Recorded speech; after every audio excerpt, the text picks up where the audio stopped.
नमस्कार। आज हम केंद्रीय सूचना आयोग के बारे में पढ़ेंगे।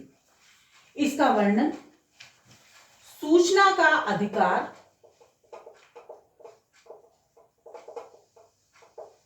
अधिनियम 2005 के तहत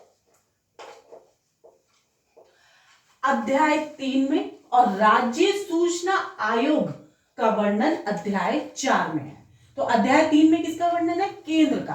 और अध्याय 4 में किसका वर्णन है? राज्य का। तो इसी कानून के तहत इसका गठन, इसकी धारा 12 में है। किसका? केंद्रीय सूचना आयोग का गठन इसी कानून की धारा 12 में है। और इसकी जो पदावधि है, कार्यकाल है, उसका वर्णन है धारा 13 में।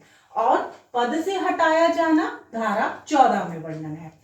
अब देखिए, इसकी संरचना को देख लेते हैं।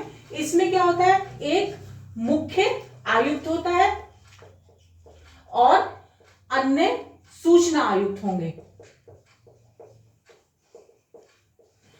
लेकिन इनकी संख्या 10 से ज्यादा नहीं होनी चाहिए।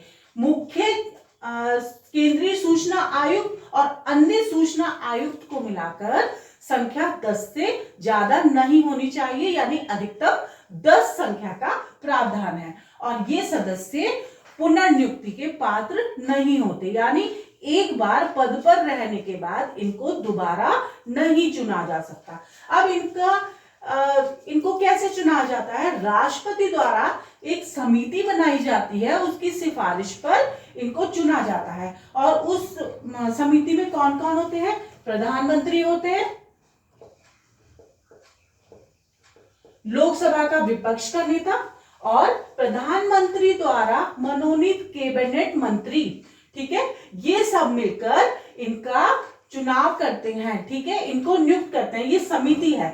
ऐसे ही जो राज्य सूचना आयुक्त है, उसमें कौन कौन होंगे समिति में? एक तो मुख्यमंत्री होंगे, विधानसभा के विपक्ष के नेता और मुख्यमंत्री द्वारा मनोनीत कैबिनेट मंत्री, ये सब गठन करेंगे। अब कार्यकाल की बात कर लेते हैं। कार्यकाल 5 वर्ष या 65 वर्ष, जो भी पहले पूरा हो। ऐसे ही राज्य सूचना आयोग में दोनों का कर रहे हैं, क्योंकि हम मध्य प्रदेश परीक्षा की तैयारी कर रहे हैं, तो हमें दोनों का ज्ञान होना चाहिए, दोनों की नॉलेज होनी चाहिए। तो कार्यकाल दोनों का ही इतना है, 5 वर्ष या 65 वर्ष। अब शक्तियां और कार्य की अगर बात करें, यदि कोई ठोस आधार हो, कोई मामला हो, तो यह उस मामले को देख सकता है, पुनर्निरीक्षण कर सकता है, उसकी सिफारिश करने का इसको अधिकार है। व्यक्ति से, किसी भी व्यक्ति से यदि कोई जानकारी मांगी गई है और आयोग को ऐसा लगता है कि जानकारी बिल्कुल सही नहीं दी गई है या झूठे साक्ष्य पेश किए गए हैं, और तो यह उस व्यक्ति से दोबारा से जानकारी मांग सकता है।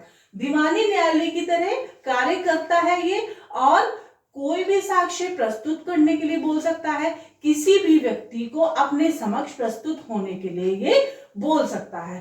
तो ये था केंद्रीय सूचना आयोग और राज्य सूचना आयोग। हम इसके पार्ट 2 में एमसीक्यूज करेंगे, जो भी परीक्षा में इंपॉर्टेंट है उन सबको करेंगे। तो पार्ट 2 देखना ना भूलें। ये था आज का वीडियो, नेक्स्ट लेक्चर के साथ मिलेंगे। इसके साथ ही धन्यवाद, नमस्कार। चैनल को सब्सक्राइब करना ना भूलें। वीडियो पसंद आए तो लाइक करें, शेयर करें। धन्यवाद।